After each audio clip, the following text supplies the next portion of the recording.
berjumpa lagi dengan saya, Andi Patimatul Islamiyah.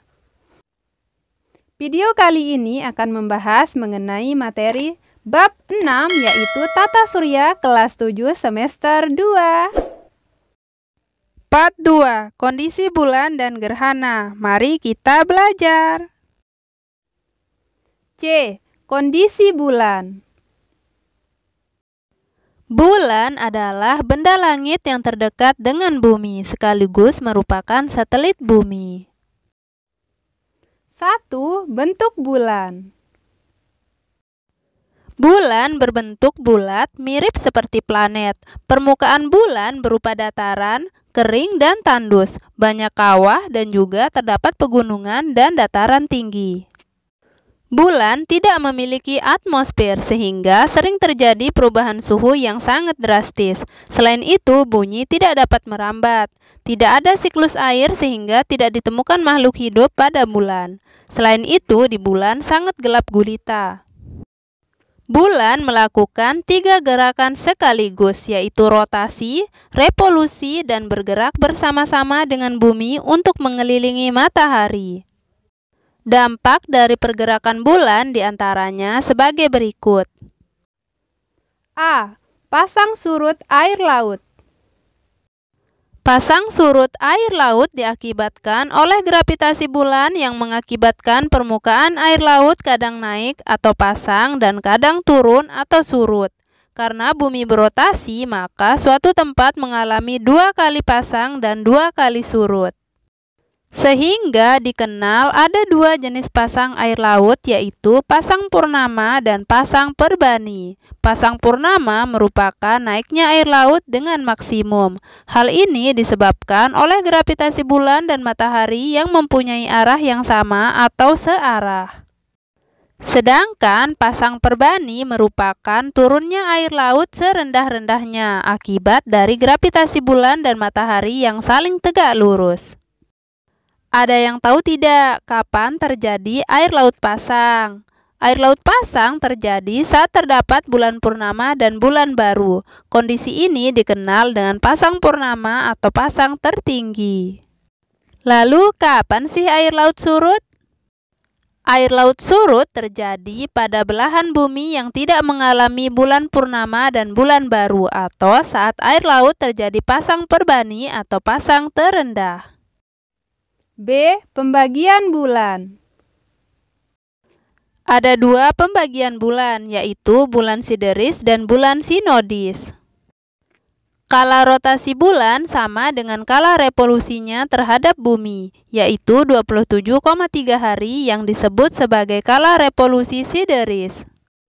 Menurut pengamatan di bumi, waktu yang dibutuhkan bulan untuk melakukan 1 putaran penuh menjadi lebih panjang, yaitu sekitar 29,5 hari yang disebut kala revolusi sinodis.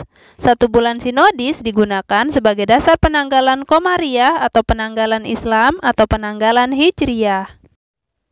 C. Fase-fase bulan. Fase-fase bulan merupakan perubahan bentuk-bentuk bulan yang terlihat di bumi. Hal ini dikarenakan posisi relatif antara bulan, bumi, dan matahari. Fase-fase bulan adalah sebagai berikut. Yang pertama, bulan baru. Bulan baru terjadi ketika posisi bulan berada di antara bumi dan matahari. Yang kedua, bulan sabit. Bulan sabit terjadi ketika bagian bulan yang terkena sinar matahari sekitar 1/4 sehingga permukaan bulan yang terlihat di bumi hanya 1/4-nya. Yang ketiga, bulan separuh. Bulan separuh terjadi ketika bagian bulan yang terkena sinar matahari sekitar separuhnya, sehingga yang terlihat dari bumi juga separuhnya atau kuartir pertama. Yang keempat, bulan cembung. Bulan cembung terjadi ketika bagian bulan yang terkena sinar matahari 3/4-nya. Yang terlihat dari bumi hanya 3/4 bagian bulan, sehingga kita dapat melihat bulan cembung. Yang kelima, bulan purnama. Bulan purnama terjadi ketika semua bagian bulan terkena sinar matahari, begitu juga yang terlihat dari bumi, sehingga kita dapat melihat bulan purnama. D. Gerhana. Ada yang tahu tidak apa yang menyebabkan terjadinya gerhana? Gerhana terjadi ketika posisi bulan dan bumi menghalangi sinar matahari, sehingga bumi atau bulan tidak mendapatkan sinar matahari. Gerhana juga merupakan akibat dari pergerakan bulan. Ada dua jenis gerhana, yaitu gerhana matahari dan gerhana bulan. 1. Gerhana matahari. Gerhana matahari terjadi ketika bayangan bulan bergerak menutupi permukaan bumi, di mana posisi bulan berada di antara matahari dan bumi, dan ketiganya terletak dalam satu garis. Gerhana matahari terjadi pada waktu bulan baru. Hal ini mengakibatkan bulan lebih kecil dibandingkan bumi atau matahari. Maka ada 3 kemungkinan gerhana, yaitu gerhana matahari total, gerhana matahari cincin, dan gerhana matahari sebagian.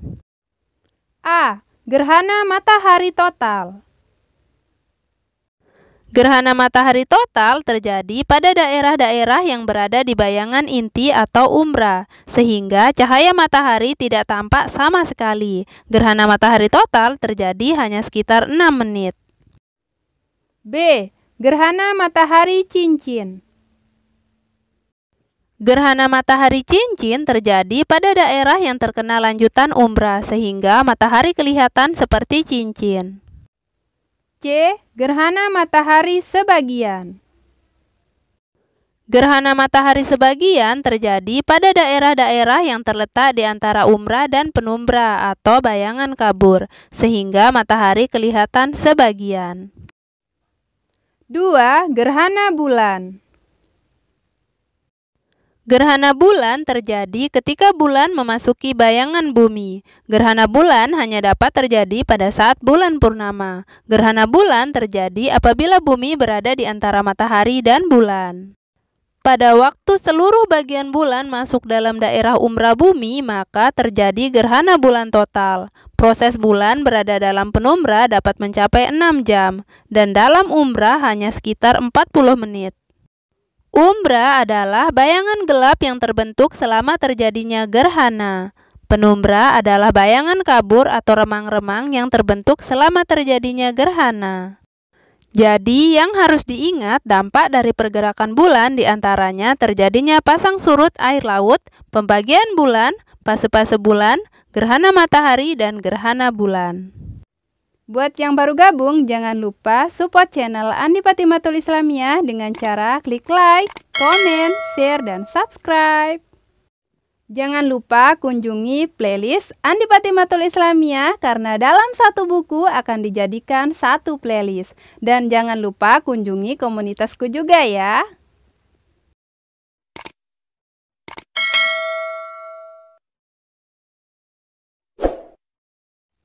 Thanks for watching. See you next time. Bye-bye.